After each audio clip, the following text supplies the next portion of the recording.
The Zone Coverage Podcast Network. They may be drinkers, Robin, but they're also human beings. Hell yeah, let's get Stinko.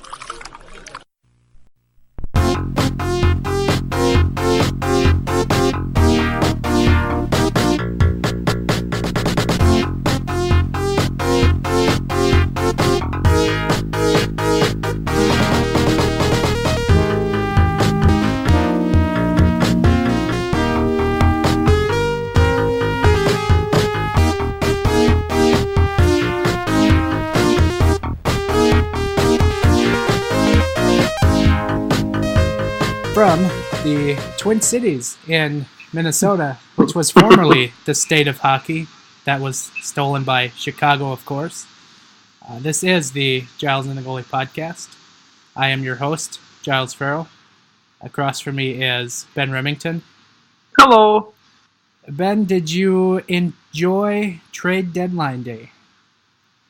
Yeah, I mean, I don't know. It seemed like it was, going to be a big letdown. I don't want to say again, but yet again. And it turned out all right. I mean, there were some exciting deals. The Wild didn't do much, but they certainly didn't really hurt themselves either. So, all in all, not bad. Did you watch the Sportsnet feed or the TSN feed? The NHL Network was the Sportsnet one, right? Yes. Yeah, so I watched the Sportsnet feed. Oh. Why? Was the TSN one much better? I always defer to TSN, like, nothing against Sportsnet. Like, they Sure. have Elliot Friedman, who is, one of the go-to hockey insiders, but Right. TSN has Drager, McKenzie, and LeBrun, and they also mix in some pretty good humor in their show. It's, Sure. as much as I love, hockey analysis all the time, the mix of analysis and then humor that they toss in is always pretty fun. So, like today, they did flashbacks to when they had Brian Burke on, and Duthie would ask him a question, and Brian Burke would just kind of give a one-word answer, and then Duthie would be like, "Okay," and then at the end, he just says, "Okay, bye," and then Burke just walks off the set. So, there's some good humor in there, but yeah, that's my go-to, and I didn't have to stream it illegally this year. It was on ESPN3, which was fantastic.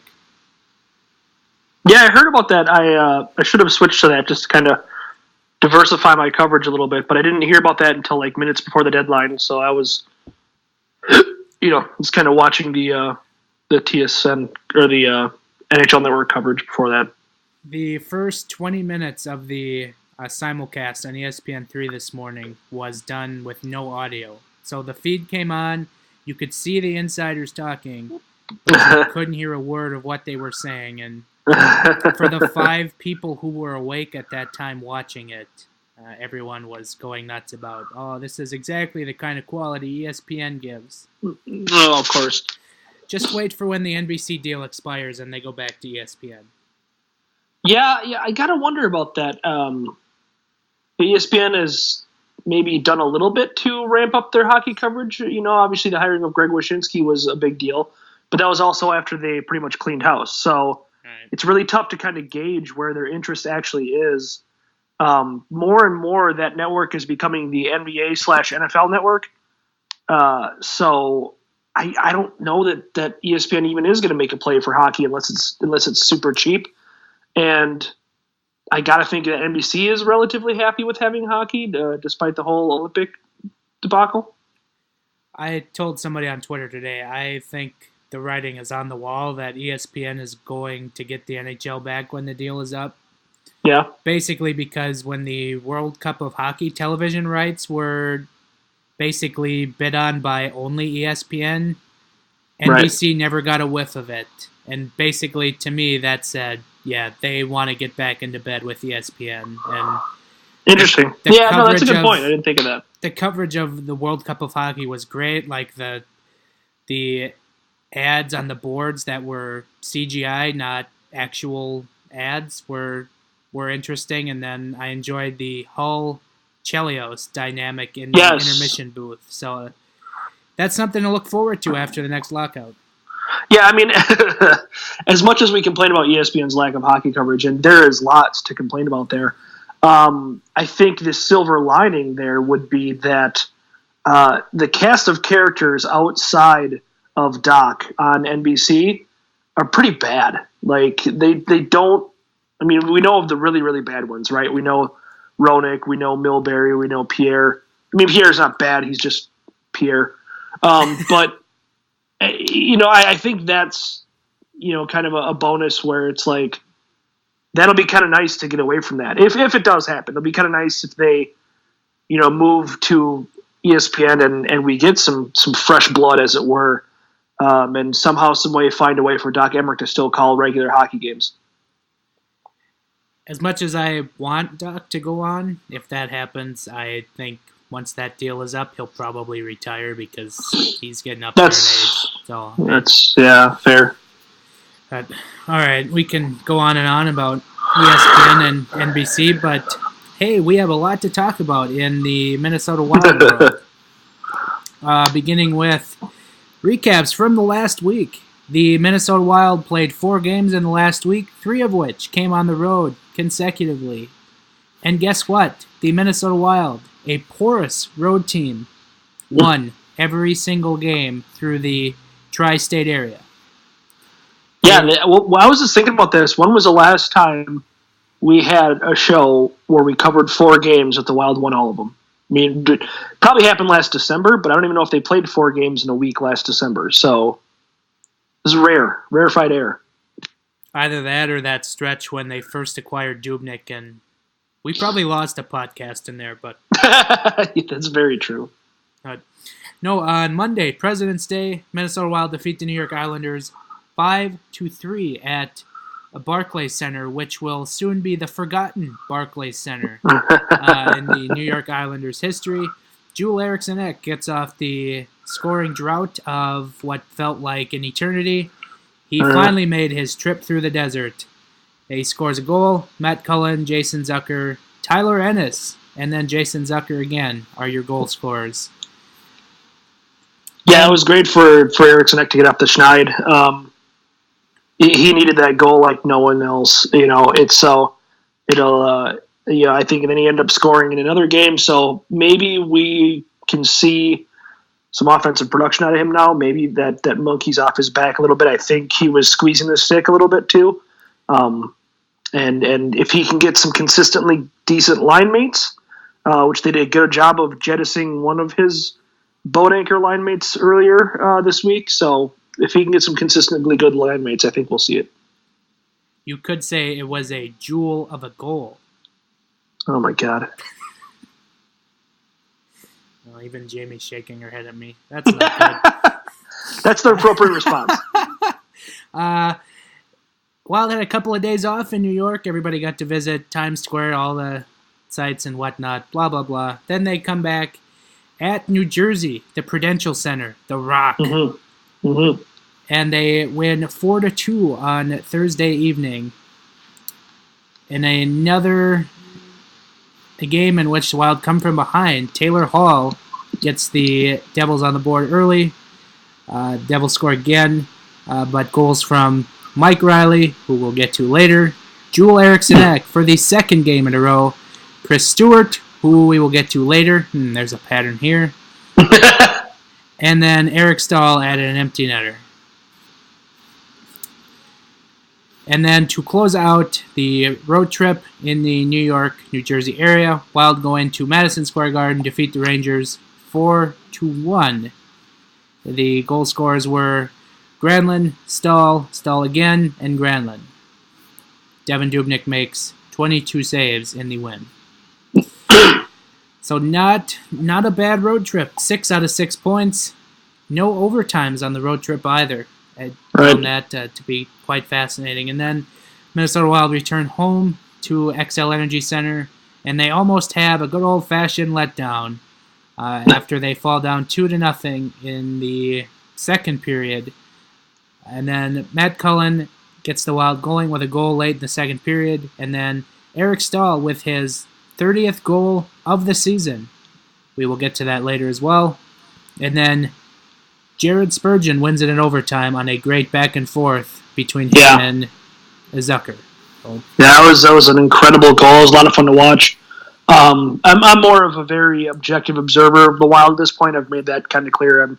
I'm still a fan of the team, but I'm very much kind of have tempered myself down to the level of media as far as my love for this team. But I yelled out loud during that goal and scared the bejesus out of my fiance who was upstairs. Yeah, I don't think the dog upstairs appreciated my yell when they scored. But I'm also it was just such an incredible goal. Yeah, I mean, it was more of a guttural reaction to the goal itself than necessarily the team involved. But I'm also like you in the fact that I've kind of really dumb myself down for reactions to what goes on in Wild games, but that one even got me going. So that was an amazing goal. It was, as I said it, I retweeted your GIF after the game, so that was the one time where the extra pass actually worked out for this team.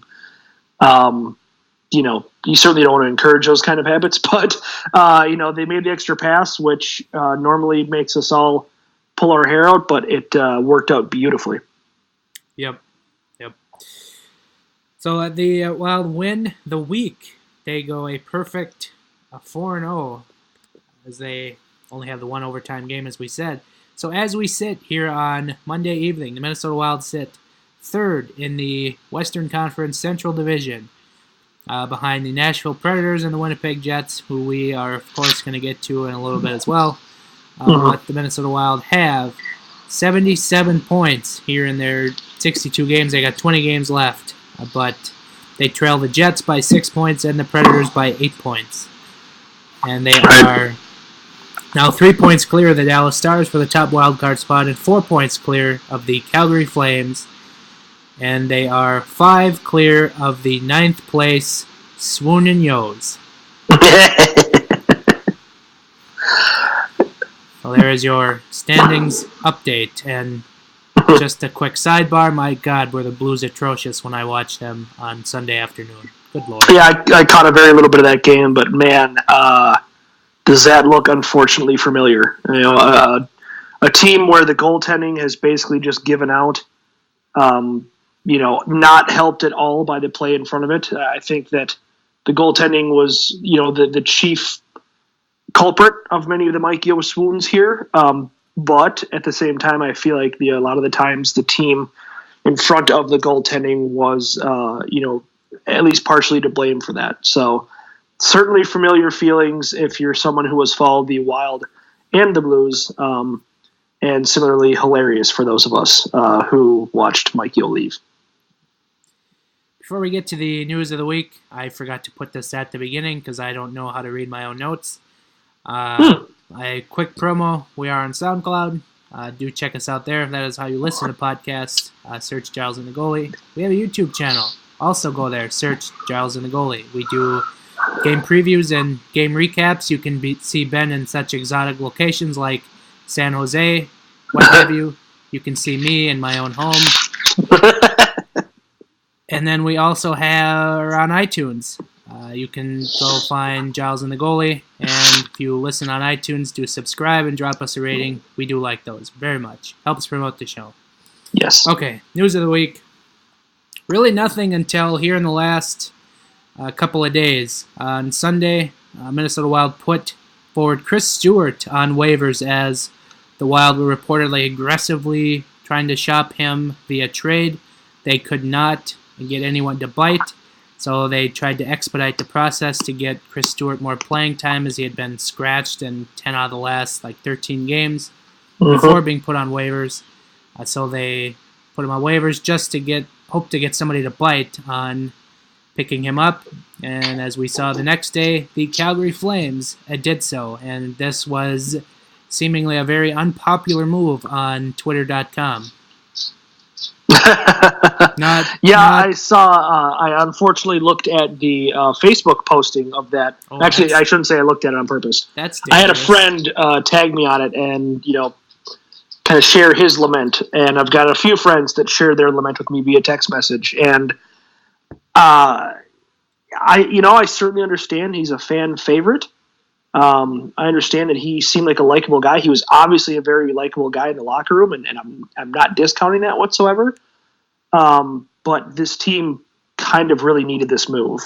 This team needed to get rid of him, in kind of the worst way. He's just not a hockey player fit for this current iteration of the NHL. I think that he is just with the puck pretty terrible, and defensively pretty terrible. So it's just, there's not a lot of places where he excels. I mean, certainly the shootout, we talked about how good he was there. And, obviously being a locker room guy is not to be underestimated, but really just this move was long overdue, as many stats folks will tell you. I put this out on Twitter, and it's a pretty reasonable explanation. At least to me, it is, and others seemingly don't want to hear it. But Chris Stewart, for as likable as he was, and as good as he was in the room, after the absurd 6-game stretch he had to open the season, in which he had 6 goals and 2 assists. In the 41 games he played since, he had 3 goals and 2 assists. Jesus. And as I said, you're only making $1.15 million, but when you're on the last year of your contract and you are not producing like that, in some way or another, the team is going to jettison your contract, because they need somebody who's going to be a little more reliable in the lineup. And there's some worthy candidates just sitting in Iowa, or as soon as the Boston University season ends. Right. There's plenty of young guys who want a chance in the NHL, and it's sad to say for Chris Stewart, who's now 30 years old, this, they got to move on, and you just, in a salary cap world, you don't have space for guys like that, as good as they are. You just don't have the room when you're a cap team like the Wild. So. Right. Yeah, and so, when you're, that's pretty easy math in 41 games. When you're a 10-point forward, you better be elite defensively. You better be a fourth-line guy that absolutely shuts down the opposition every single time you're on the ice. And Stewart was very far from that. So it's a pretty easy move. Yep. And then another kind of sensible move came on Monday, just under the wire of the 2 p.m. Central Time trade deadline. Mike Riley was traded to the Montreal Canadiens for a 5th-round pick in 2019, which had belonged to the Washington Capitals just 5 days previous, but they traded that one to Montreal for Jakub Jaracek or something or other. Sure. But so a fascinating note is the Wild own the next 2 Washington Capitals 2019 draft picks, or 5th-round draft picks, 2018 and 2019. Yeah. Just in case you're wondering. But as we saw on Sunday against San Jose, Mike Riley just seemingly blundered the last chance he had, even if they really had a chance. But it was time to move on, and Chuck Fletcher, he said it, but he didn't say it when he met with the media, when he just basically listed off Gustav Olofsson, Nick Seeler, Ryan Murphy, Carson Soucy, and weirdly Nate Prosser, who had all passed Riley on the Wild depth chart. So really no room for the Wild on the roster anymore. And I also threw this out that, you can argue that maybe Mike Riley didn't get the fairest of shakes, but when he did get his chances in the lineup, it wasn't like he was lighting the world on fire. He basically was the same player he was in college, where good offensively, but no defensive structure whatsoever, and you're not going to get away with that in the NHL.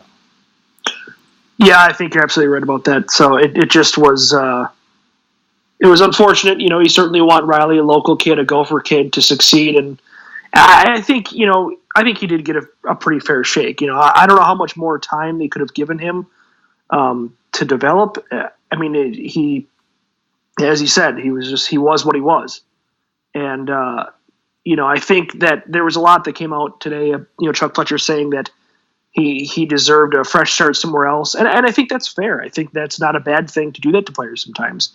I think that's a good thing to give him a team where there's a lot less pressure on him, where there's a lot more freedom and he can get a lot more playing time to try to develop.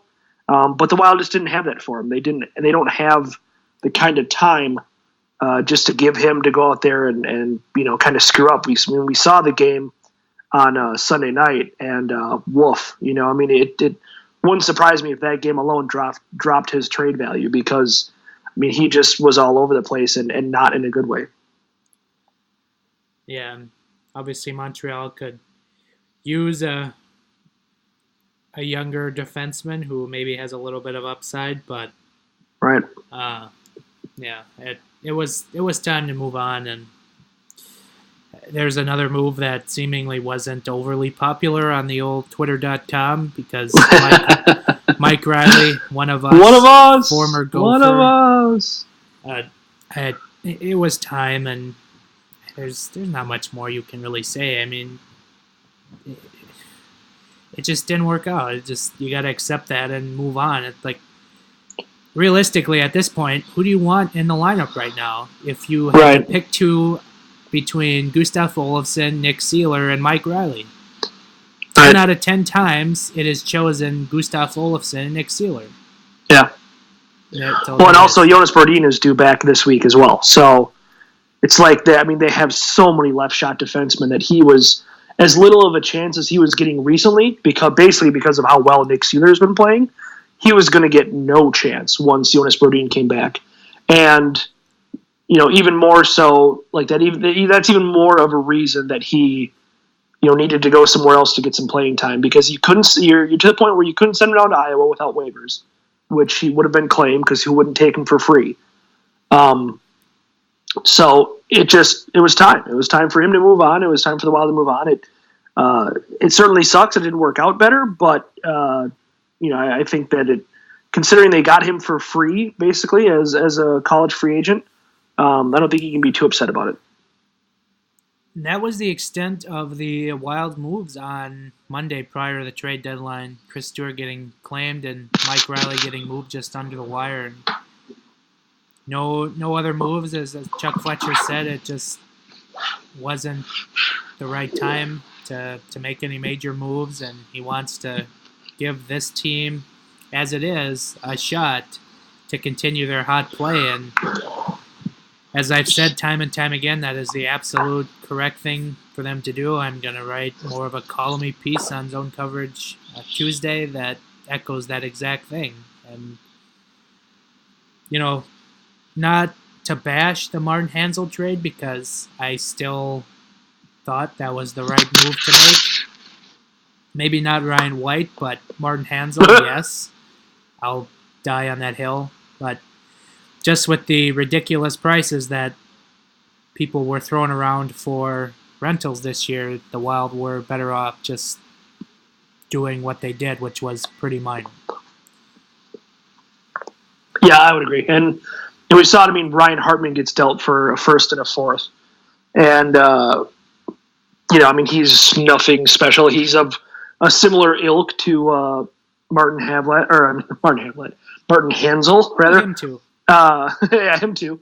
So yeah, it didn't make a whole lot of sense for the Wild to be super aggressive. There was another trade that we can get into that maybe they should have made, but all in all, there was a lot of deals made today, and it's not like they were certainly going to pay the price that was paid for McDonough, because holy lordy, they weren't going to pay that price. But yes, we will come back to that in a minute.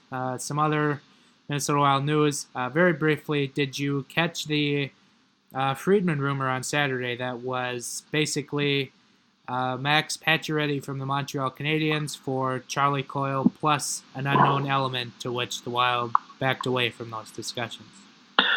Yeah, it's hard not to be at least partially disappointed about that, because Pacioretty seems to be a much more consistent goal scorer and a much more consistent player than Coyle is, even though he's older and makes a little bit more. But I don't know. I guess if it was a first-round pick, maybe I can see the Wild balking at it just because Chuck Fletcher was so dead set on not dealing first-round picks. So that had to be it. Otherwise it makes zero sense. I mean, they have plenty of picks in the mid-rounds this year. I just don't know why. There must be something else going on there that he turned down Pacioretty, because that is exactly the kind of quote-unquote hockey trade that we thought this team was going to make and that we thought this team might need to shake things up a little bit. So I don't know. I'm kind of disappointed, but kind of is what it is. What do you think about it? The ask had to have been Coyle plus either their first-round pick or one of their top 4 prospects of Luke Kunin, Joel Eriksson, Jordan Greenway, or Kirill Kaprizov. Right. If it had been anything else, I'm guessing some kind of deal would have been consummated, but right, because essentially if you're trading for Max Pacioretty before the trade deadline, you're getting him for a season and a half, which is 2 playoff runs, which is very valuable in the trade market right now. So that has to be the ask. And no, I wouldn't have done it, but I'm also really intrigued to be the team that frees Max Pacioretty from Montreal and he just goes on the rest of the league. So. Yeah, that's kind of what I was thinking too. I mean, he he's a left-handed shot, which the Wild have forwards that are left-handed in spades, but still, I think that matters less on offense than it does on defense, and it would have been very interesting to see what he could do once he, was out of once he shed the shackles of the Canadiens. A couple other newsworthy things before we jump into the rest of the trade deadline. Jonas Brodin is slated to return here this week. Looks like Tuesday night he will be back in action as he returns from a hand injury. And as you kind of threw out earlier, we were talking about Mike Riley's trade. The Wild defense just gets that much deeper with Jonas Brodin back in the lineup. Yeah. And then the last thing I have here for Minnesota Wild news, Eric Staal scores his 30th goal. He becomes I believe it's the 5th instance in Wild history of a player scoring 30 goals. Mm-hmm. Gaborik, Rolston, Parise.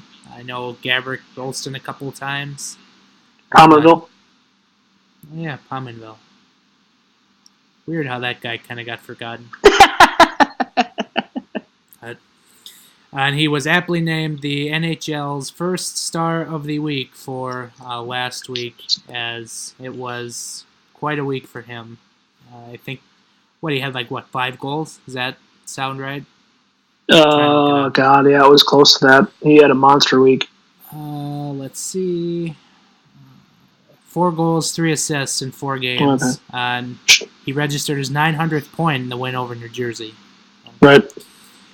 Very good week. And as I noted, he has 10 goals here in the month of February. That's now the 4th instance in Minnesota Wild history where a player has scored 10 or more goals in a month. Actually, I believe it's only been 10. As Gaborik did it a couple times. And then Jason Zucker did it November, and Eric Staal did it last March. So that's quite a feat for Eric Staal at the age of 33. Mm-hmm. So, yeah. All right, on to the actual NHL trade deadline. We have quite some doozies of trades here.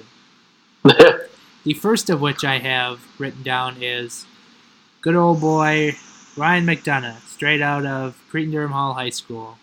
He is on the move, not to the Minnesota Wild, but to the Tampa Bay Lightning. In a blockbuster trade that, again, just barely beat the wire. And as I noted, NHL general managers really love to put things off until the very last minute. They're like college students. Yep. Everything gets crammed in right at the last second. Right. Ryan McDonough and JT Miller go from the New York Rangers to the Tampa Bay Lightning, and in return, the Rangers receive a 2018 first-round pick, a conditional second-round pick in 2019, Vlad Nemestikov, and prospects Libor Hedgeck and Brett Howden. If the Lightning win the Stanley Cup this season or next, the believed 2019 pick becomes a first-rounder. Right. Whoo boy! Yeah, that's a return right there. Essentially, though, only giving up Vlad Nemestikov off your current roster to add Ryan McDonough and JT Miller. Yeah, I'd want no part of the Tampa Bay Lightning in the playoffs. Kidding. None whatsoever. Yeah, they because nobody won the Carlson sweepstakes. That team just became that much more dangerous. Like they basically got the top guy at the deadline. Aside from landing Carlson, which nobody did. And on top of that, they were already the best team in the league before that. So,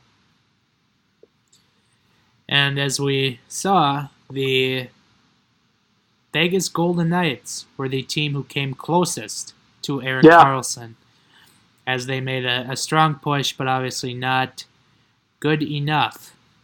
But still, did you imagine saying that in October?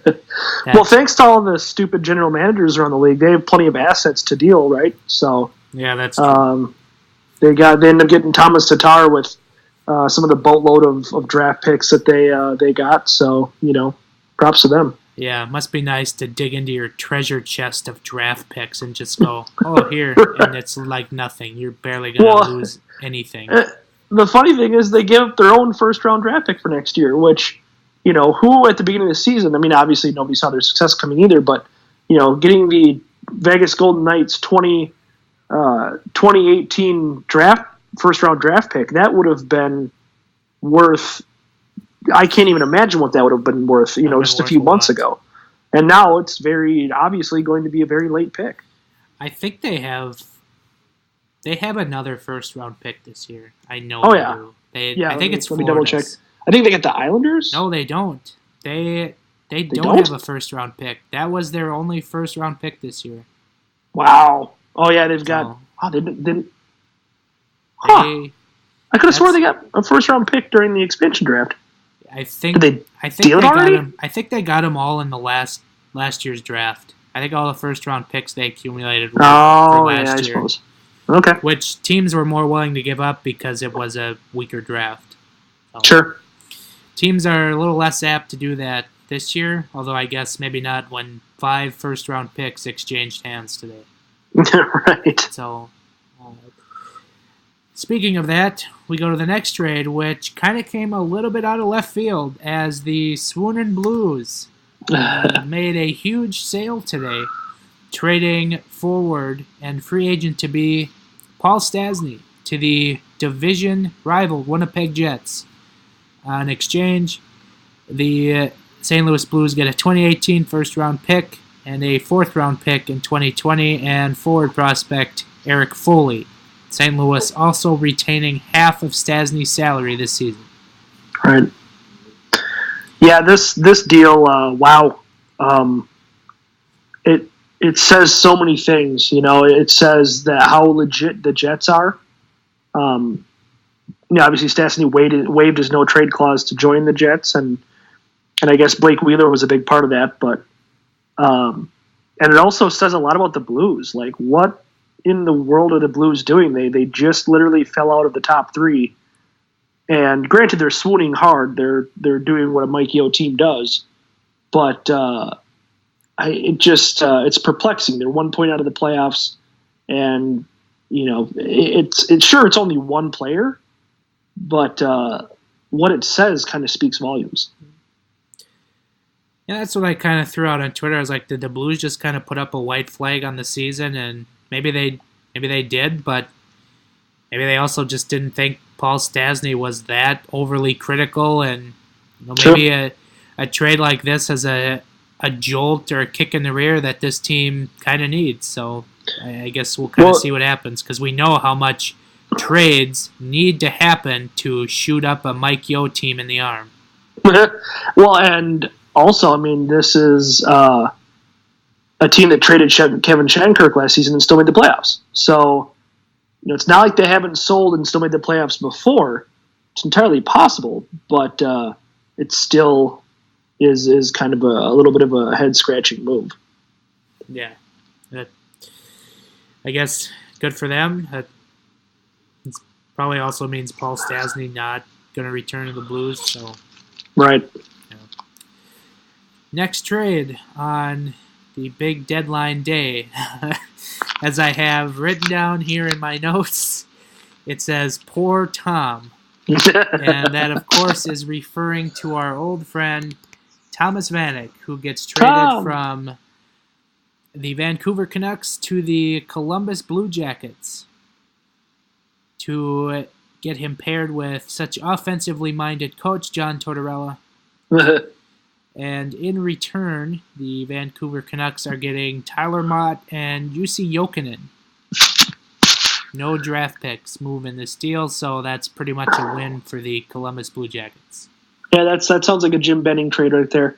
I joked today, I hope Tom likes blocking shots. But this is going to provide for very interesting theater. The Blue Jackets are just struggling to stay in the playoff picture. They're only 2 points up on the New York Islanders. Right, the Islanders. Good Lord. And as I heard today, I believe that Columbus Blue Jackets have one of the worst power plays in the league, so we clearly know where Vanek is going to come in handy to this team. So, that might be the only time he gets in the game. That's pretty true. So, next trade, or the last trade I had here written down on major trades, is the Vegas Golden Knights, as we talked about earlier. They get in on the trade action dealing for Detroit winger Thomas Tatar. And in return, the Vegas Golden Knights are getting, or not the Vegas Golden Knights, the Detroit Red Wings are getting the 2018 first-round pick, 2019 second-round pick, and a 2021 third-round draft pick. Right. So that is quite a lot changing hands for Thomas Tatar, who is under contract through next season. So. Right. Yeah, I had a coworker from Michigan text me about this, and he was, he understands that the team is in a rebuild and that the Peter Mrazek trade totally made sense, but he was still kind of perplexed by the Tatar trade. Like, it doesn't make a ton of sense for the Red Wings, but I guess maybe they're looking to kind of tear it all down completely. I mean, even if Tatar is only 27, it's not like he's 22 or 23, so, and he makes a decent amount of money, so I don't know, I guess that was a thought process on that, and like you said before, I mean, Vegas has a treasure chest of picks to kind of sling around, so, them being a surprise team in the playoffs, that was probably a decent move for them.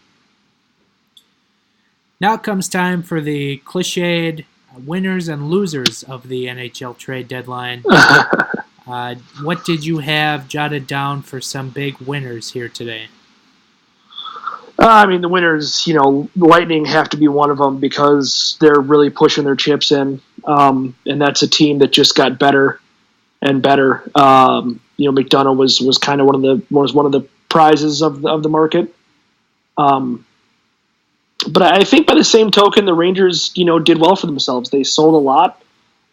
They got a lot of pieces in return, and if they were looking to tear it down and do a rebuild, I think they're off to a decent enough start. They still have a ways to go, but that's where I'm at with the winners and losers. I don't know. The Senators are just kind of losers because they're the Senators, I guess. I don't know. Not that they needed to deal Erik Karlsson, and maybe they're better off not dealing Erik Karlsson, but now you have to deal with the awkwardness of the fact that he really, really wants out, and you still have him under contract for another season and a half. So, I I don't know, like, how you handle that situation. And by the same token, the Canadians. I mean, it was kind of said that Pacioretty wanted out, and you can't really blame him. So, as usual, Americans are the winners and Canadians are the losers. For losers, I have the San Jose Sharks. Like, You don't like Evander Kane that much? I like Evander Kane. I think, like, he's going to be a very good player for whoever he went to, because you're going to get a charged up player in a playoff chase, but I just don't get the Sharks. Like, you're at that point now in your franchise where you kind of need to retool, and you're handing out a first-round pick, essentially, if you go to the Stanley Cup. But I guess maybe you won't care if you win the Stanley Cup, but right, giving away draft picks like this, I don't get it. And I don't know. And this, to me, kind of strikes me as more of what we should probably see for rentals moving forward is, first-round conditional draft picks, not, straight up first-round picks. Your team has to go so far in the playoffs to where this pick becomes a first. And right. Obviously, I don't think that kind of set the bar today, but maybe in future years you'll kind of see that get phased in a little bit more as we saw teams become more and more wary of trading a first-round pick. But yeah. The Sharks are one, and obviously, as you said, the Senators are just woof. Like, you didn't trade Hoffman. Carlson, I wasn't expecting really to get moved big time, but I guess another one is Anaheim. I was expecting a little bit more out of them, and really I kind of look at this year as really their last great chance to kind of make a run for it, and maybe they're just content with the team they have because they're kind of moving they up the got standings. Jason Kamara. Yeah, that doesn't move the needle at all for me. Right. So, winners, obviously, you said the I can't remember who you said. The Lightning and the Rangers. The Lightning, yes, they are huge winners. And then I also have the Chicago Blackhawks, who got a king's ransom for Ryan Hartman of all people. Right. Yeah. Today, and those are my winners. So yeah. I don't know. And then weirdly, out of all of this, like that whole John Tavares thing just kind of flew under the radar. Like nobody really talked about it at all because Erik Karlsson kind of dominates the headlines. But right. I guess John Tavares is going to kind of dominate the summer now. But even then, I'm still kind of going like John Tavares is going to kind of get the spotlight stolen from him by Erik Karlsson because as soon as the Stanley Cup final ends, everyone's going to be all on Ottawa as to where Erik Karlsson is going to go. Yeah, and to your point, like I get it that the Islanders are, a handful of points out of the playoff race. Like that's fine. You're not going to. It doesn't make a lot of sense for a team to sell in that position. However, if you want to look at it realistically and be like, we're a very fringy playoff team, and what are our long-term goals here? Like, is it to eke into the playoffs in the number 8 spot and get curb stomped by the Lightning? And then you lose John Tavares for nothing. And that just doesn't make a whole lot of sense to me. Like, I don't know how you don't. There wasn't more buzz around trading him. Like, there was literally no talk of him being dealt at all.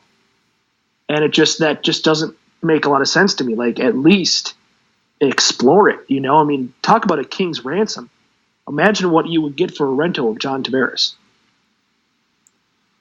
What if it was Garth Snow who started the rumor that the Ottawa Senators were listening to offers on Erik Karlsson, and then just to take the heat off himself? The rest of the league just flooded the phone lines of the Ottawa Senators. Well, even still, it doesn't make him look any better because, it just... I guess it takes the focus off of him, but I don't know. I mean, now you're going to lose Now you're going to lose John Tavares, and you're going to get nothing back. And your team's going to be rebuilding, and you could have had at least a first-round pick, probably a good prospect, and probably another pick on top of that to start off your post-Tavares rebuild with. And no, nothing. So that was the NHL trade deadline. Pretty eventful trade deadline. As I tweeted out on Saturday, it's going to be a boring trade deadline. And well, that took the classic Giles effect.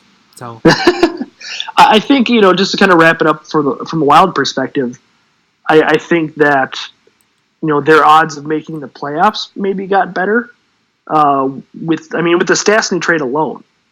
I think it got better because if St. Louis, gives up a player of that quality, that's going to help the Wild make the playoffs because that's one of the teams that's right behind them. But by the same token, it makes their first-round matchup that much harder if they have to face Winnipeg, who got Stastny, or if they have to face Nashville, who added not only Hartman but Mike Fisher today as well. So it all in all was kind of a wash for the Wild as far as the rest of the division goes. Yeah. Calgary and Los Angeles, the other teams kind of in the chase for the playoff spot, they really didn't do a whole lot. So I was kind of expecting maybe a little bit more, but Calgary adding Chris Stewart, go all in, baby. On that Sportsnet coverage that I was watching, they had the assistant GM for Calgary. I don't remember who he was, but credit to the journalist, the guy who was interviewing him right away goes, Chris Stewart was a healthy scratch for Minnesota a lot recently. Like, do you have any concerns about that? And he was like, well, I think just that they had a lot of bodies in Minnesota. They had a lot of injuries early on, so he got to play, and now they just got too many bodies in Minnesota, and that's why he was scratched. Yeah. So, yeah. All the bodies. That's why. That's all. There's just too much offense on the Wild. That's why Chris Stewart was in the press box. Just way too much offense. Whatever you got to tell yourself, buddy. Other note I have here, the last one here from the news of the last week. Kirill Kaprizov, Wild prospect, oh my God, had a wonderful Olympic tournament, and he scores the golden goal for the Olympic athletes of Russia.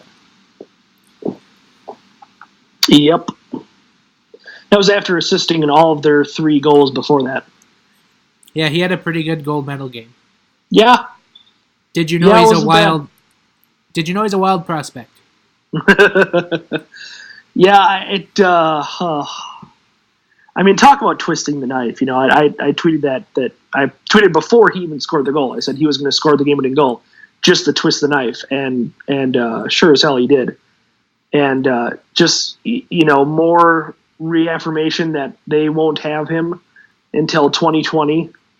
It just, man, does that sting, and the fact that it's going to be that long until he's even stateside just puts that much more doubt on the fact that he'll be with the Wild, not to mention the window closing, which, we can talk about that for hours, but it just, I don't know. I think he's a game changer, and you and I both feel that he is what this franchise needs to turn the corner, and that's going to be a very, very long couple of seasons.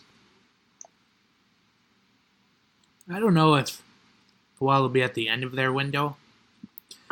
They'll be close. I think yes, like the window with like Koivu and Stahl will kind of be done, and possibly Dubnyk perhaps, but I think with a little bit of creative retooling, you can still have a pretty decent roster for him when you get here, because Granlund, Niederreiter, Zucker, Dumba, like they'll all be still in their best years, and you'll have them under contract. Sure, but you're going to have to do everything right too. As much as we lament Koivu and Parise and Suter, they're playing pretty good hockey still, and in 3 seasons, I don't know if that's the case. And losing Eric Stahl, not to be underestimated. He's the best player on the team right now.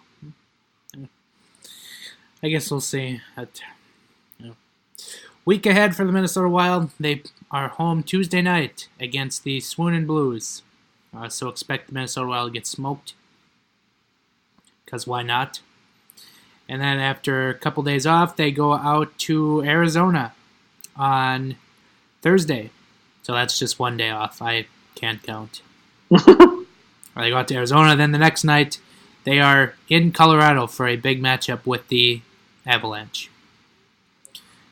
And then they return home on Sunday night against the Detroit Red Wings. So that's a very winnable week right there. And as Chris Long pointed out on Twitter today, I think 11 of the next 12 games the Wild have on the schedule are against teams out of the playoffs right now. Yeah, I looked at it last night. They started to, I forget what his name is, but he tweets out the playoff picture. Very, very well laid out. And I kind of looked at it. He has the red teams are playoff teams and the black teams are non-playoff teams. Yeah, 10 out of 11 against non-playoff teams coming up here. They only play the Vegas Golden Knights in Vegas in a couple of weeks. So they actually, I think, have 8 straight games against non-playoff teams. So talk about time to make some hay, because to finish off the season, conversely, 7 of their last 9 games are against playoff teams. So, I mean, the sun is shining. So they've got to they definitely got to make some hay. And this would be a good time to build up a cushion, if you will. You're playing against a lot of as non-playoff teams. This is also a good opportunity to give Devin Dubnyk some time off and give Alex Stalock some time, assuming he can play adequately. Yes. And it just, if you can do that. You can maybe shuffle some guys around the lineup and see what happens. And I don't know, it doesn't look all that terrible here to begin March, and maybe they won't swoon through March like they did last year. Yeah, it'd be nice. I was just thinking they really can't afford a swoon right now. I mean, as much as it's really been a detriment in other seasons, other seasons they did it more around mid-season and then they were able to recover and still make the playoffs. Last year they were, they had built up said swoon cushion, and they swooned all the way down to second in the division, which wasn't a huge deal. This year they don't have that kind of luxury. This year, if they swoon, they're going to miss the playoffs. There's really no two ways about it. I mean, we're seeing it right now with the St. Louis Blues. The Blues didn't have that kind of cushion. The Blues are in the thick of a prototypical Mike Yeo swoon, and the Blues are going to miss the playoffs because of it. So they really need to avoid a swoon this season. I mean, more so than any of the ones that they've had in the past where they really couldn't afford to. Right now, if they do, I mean, there's no playoffs. All right, that's the week ahead. Now on to our Bruce Boudreau quote of the week. Hi, this is Bruce Boudreau. I don't see how in Toronto that they're calling it, unless it's a guy they just pulled in off the street that hasn't seen hockey before. If I were the fans, I'd be booing even more, because that, they pay good money for this. If you want it, don't just think you want it. Go out and f***ing want it. The Bruce Boudreau quote of the week. If I can find it here. Actually had a lot of Twitter DMs, so that makes it difficult. We should quit talking. Okay, I got it here. There's just way too many stupid tweets I have to send you. Yeah, we love to send each other stupid tweets. Yes. Yeah, after the gold medal game for the Olympics on, I believe it was Sunday, Bruce Boudreau was asked about Kirill Kaprizov when he heard he had a goal and 3 assists last night. Bruce Boudreau says, "I'm hoping the KHL folds tomorrow." Join the club, Bruce. Yeah. So the funny thing is, and I pointed this out to my girlfriend when we were watching the gold medal game, because they had pointed, I think they had pointed out in the pregame or something like that. So they had the whole Russian team, or the whole conglomeration of Olympic athletes from Russia, rather. They were made up of 3 KHL teams. That's it. Yep. Like, there's how many teams are in the KHL? Like 12 or 15, something like that. 18. Yeah, I think it's a good. I mean, it's a solid sized league. Yeah. 3 teams made up the entire, like, so you've got an all-star team, essentially.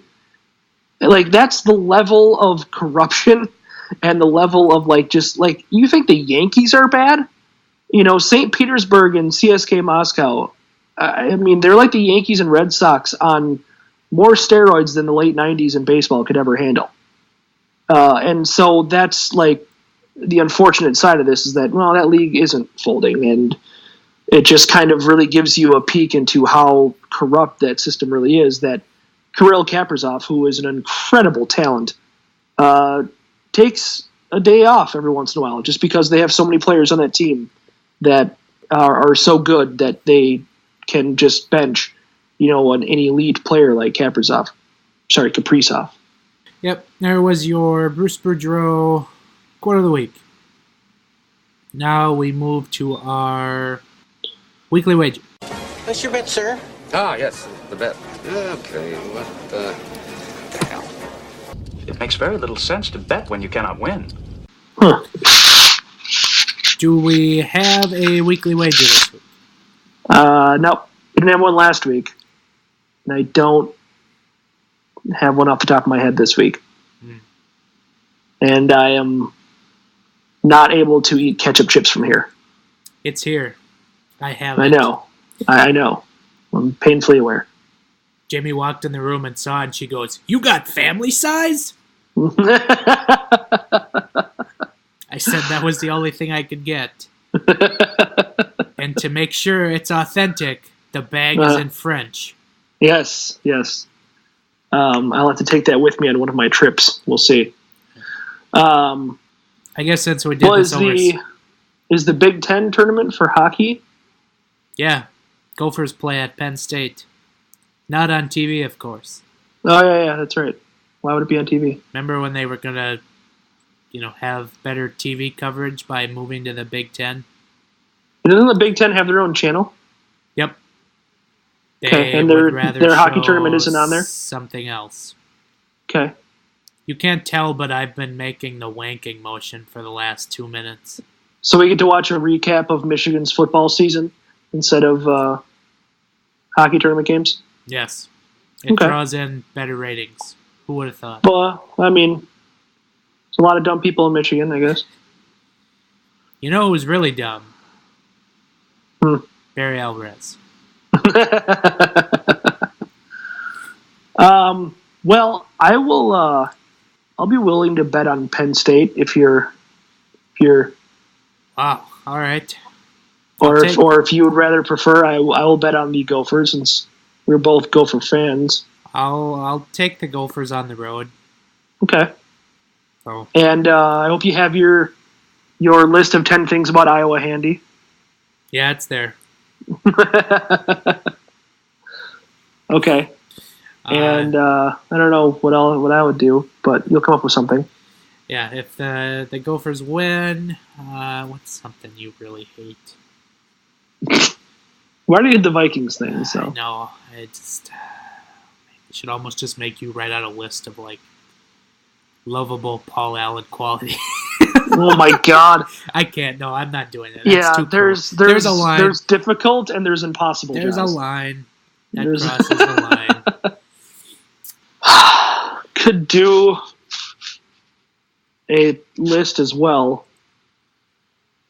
A top 10 list of my favorite things about soccer. Or why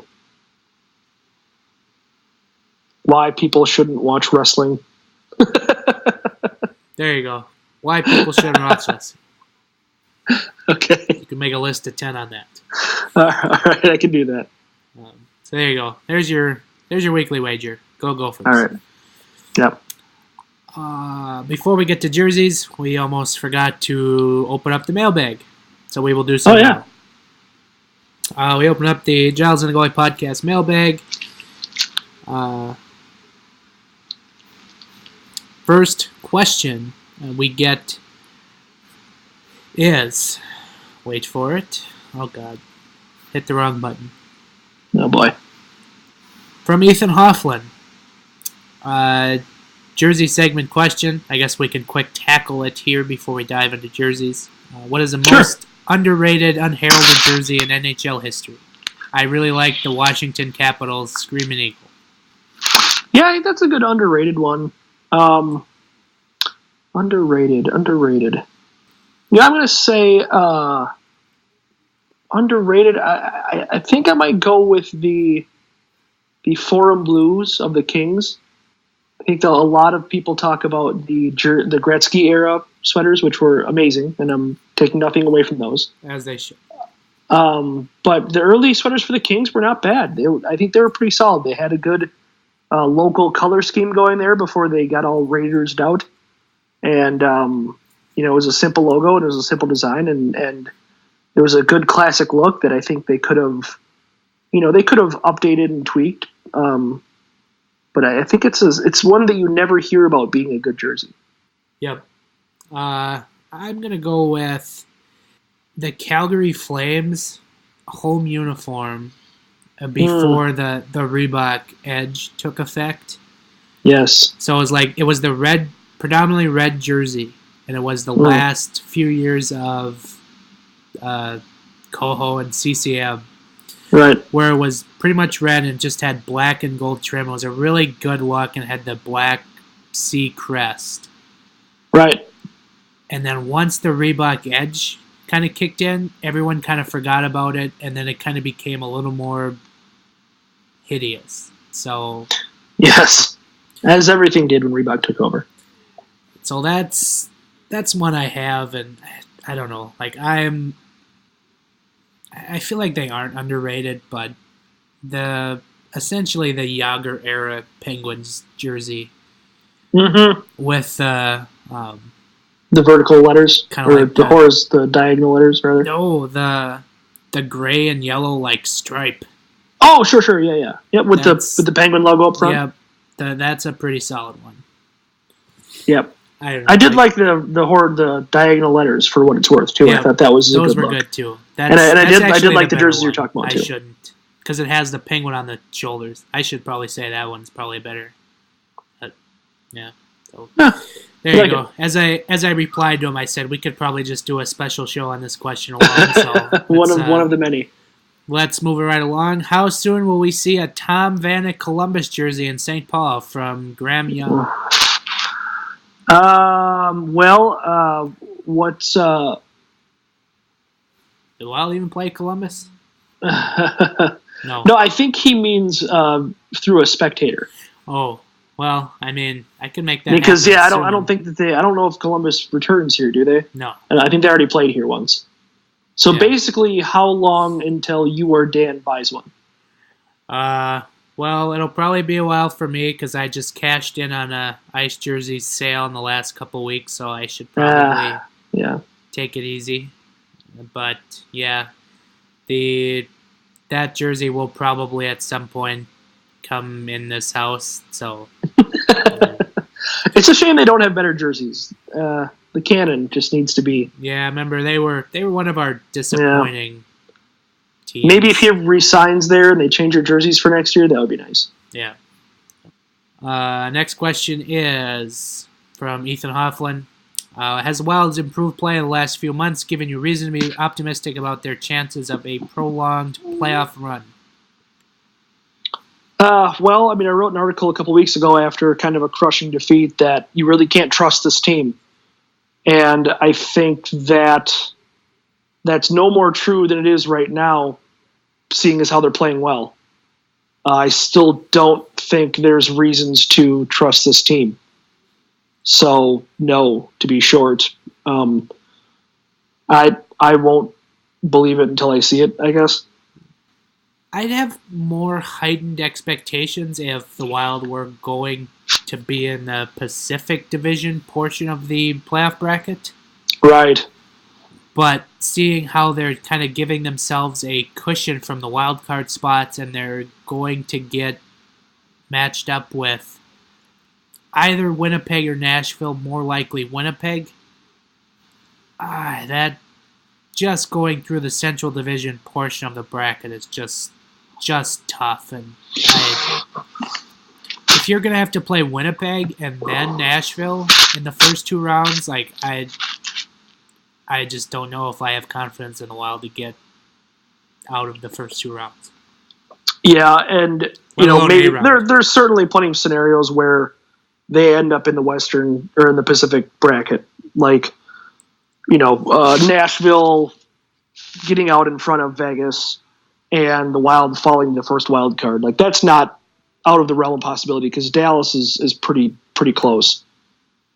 But yeah, if they're in that Central bracket, man, I mean, the Jets and the Preds just look so tough right now. Next one from Ethan. What are realistic expectations for Greenway's NHL impact in the next few years?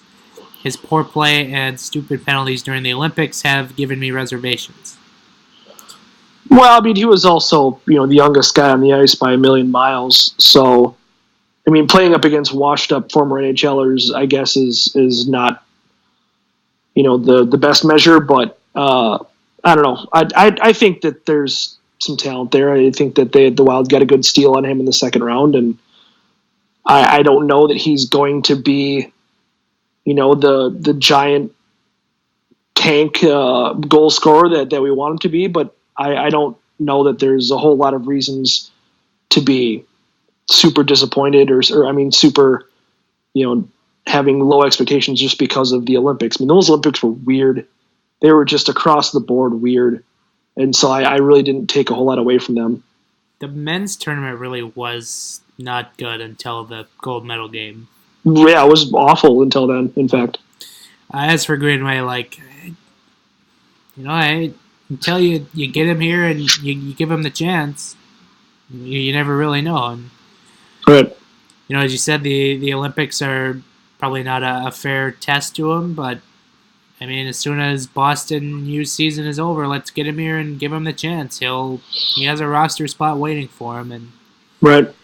I don't know. I like to have hopes that he will turn out well, and I guess we'll see. Hopefully, we can get some greasy goals out of him or something. But yeah. Yeah, maybe he's the big body in front of the net kind of guy that we hoped Coyle would be, and that Alex Tuck unfortunately has turned into. Maybe he's that kind of guy, but can Wild even call him up at all, or is it too late now after the trade deadline? They had to. No, he's playoff eligible. Oh, he is. Yep.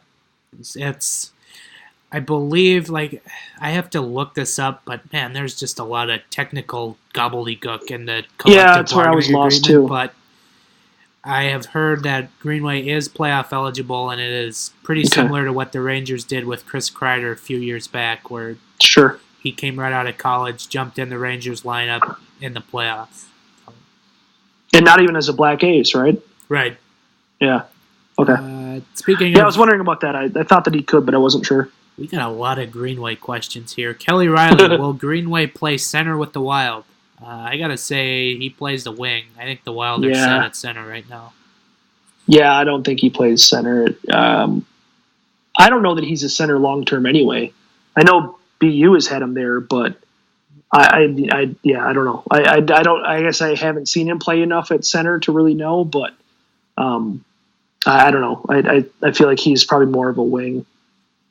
Yeah, I think maybe down the line he's a center, but I think if the Wild are going to put him right in the lineup, then they're just going to stick him at wing and kind of give him a little bit more space. So yeah, a lot easier to learn.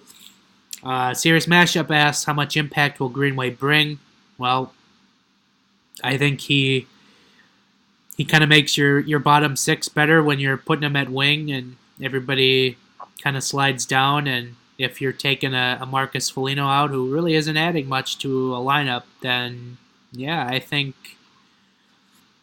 that has an impact on itself. And whatever he can give you is a bonus, and certainly would be much better than what you're getting out of Foligno right now anyway. So, right. Yeah, I think if he's a much more offensive version of Marcus Foligno, I think that's a win. Yes.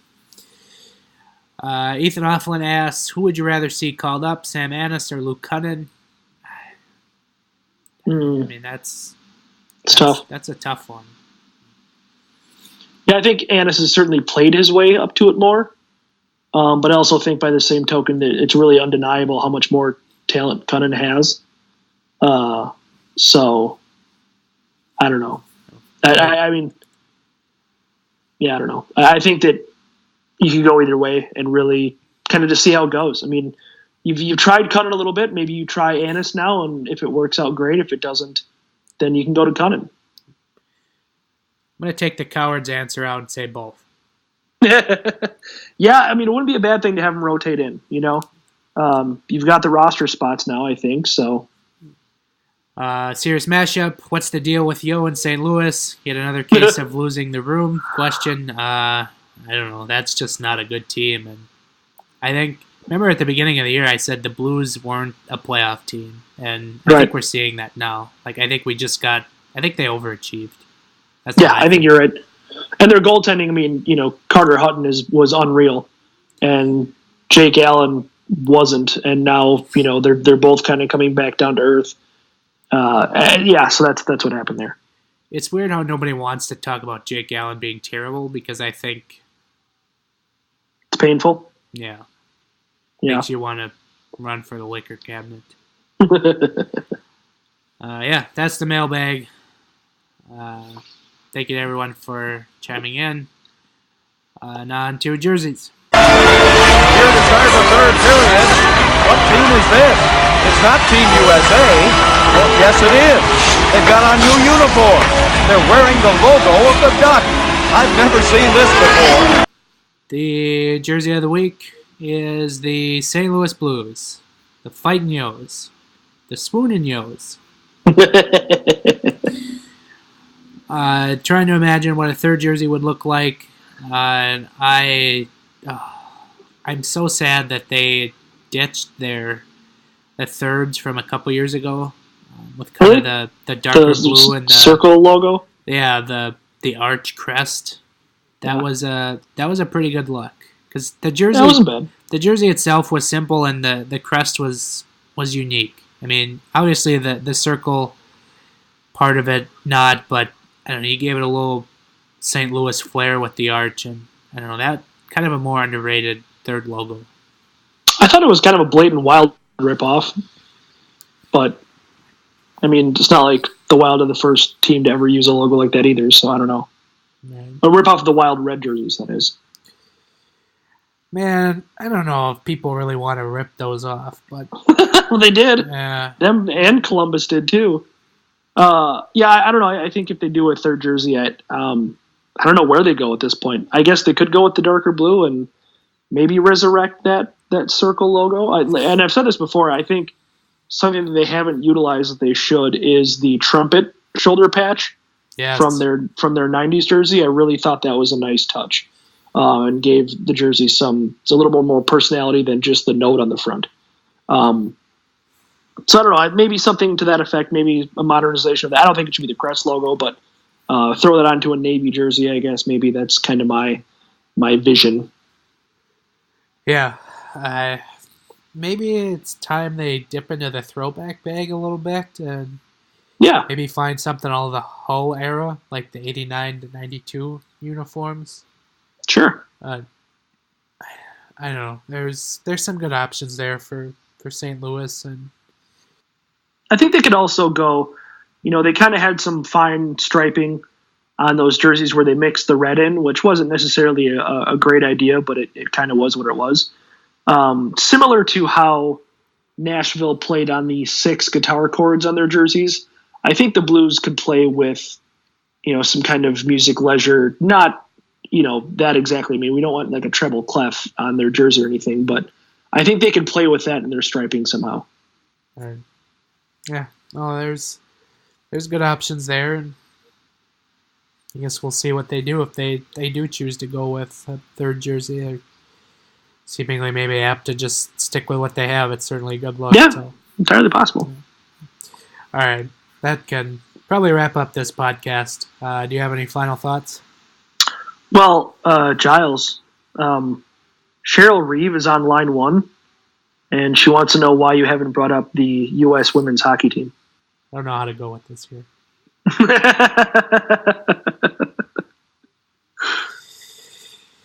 Yeah, that was going to be my final thought, ass. Oh, okay. Okay. I didn't know that. Because you didn't have it in your show notes, so I was hoping you didn't forget about it. I was improving with final thoughts because I literally remembered a few minutes ago that I hadn't mentioned them when we were talking about the Olympics. Gotcha. Okay. Well, yeah. So I don't have anything. I do have. I want to touch on what you talked about. When you talk about the women's match, we need to both grind our gears a little bit, and I think you know what I'm talking about. I can't remember what the grind of gears was this week, and I really need to write this stuff down. Right. Yeah. No. My final thought is, congrats to the U.S. women's hockey team. They more deservedly won the gold medal. They really picked it up in the last 2 periods and overtime of the gold medal game, and after a sloppy first period. And it stinks that they had to win the game in the shootout. It sounds kind of pretentious to say that, but I guess I'll take the win. But people literally want to see the United States and Canada play in women's hockey, and you decide the gold medal match in a shootout. Yeah, I don't know. It was the same rules for both teams, so I don't feel bad about them winning that way necessarily.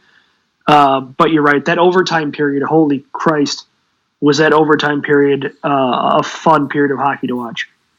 Yeah, and as the ratings showed, that quite a few people stayed up to watch, and it just further shoves it up the rear of those who don't seem to think there's a place for women's hockey. So that was awesome. Congrats to them, and it was neat to cover them back in December. And I just want to point out that they are 1-for-1 in winning gold medals when I get to cover them during their pre-Olympic tour. So take note. Yeah. That's assuming if they let a blogger like me back in the press box. So indeed. All right, that can wrap it up. We've gone on long enough. Ben and I are on Twitter at Ben Remington, at Giles Farrell. Our podcast has a Twitter account at GATG Wild Podcast. Ben and I write for a website called Zone Coverage. You can find that at zonecoverage.com. You can find coverage of all kinds of Minnesota sports there, including high school, which I got to cover this last weekend, which was quite fun. Mm-hmm. And then our otherwise fine podcasts can be found on SoundCloud, iTunes, Libsyn, Google Play, on and on and on. iHeartRadio. And yeah, we will be back at a regularly scheduled time next week. So for that, we will talk to you later. Later.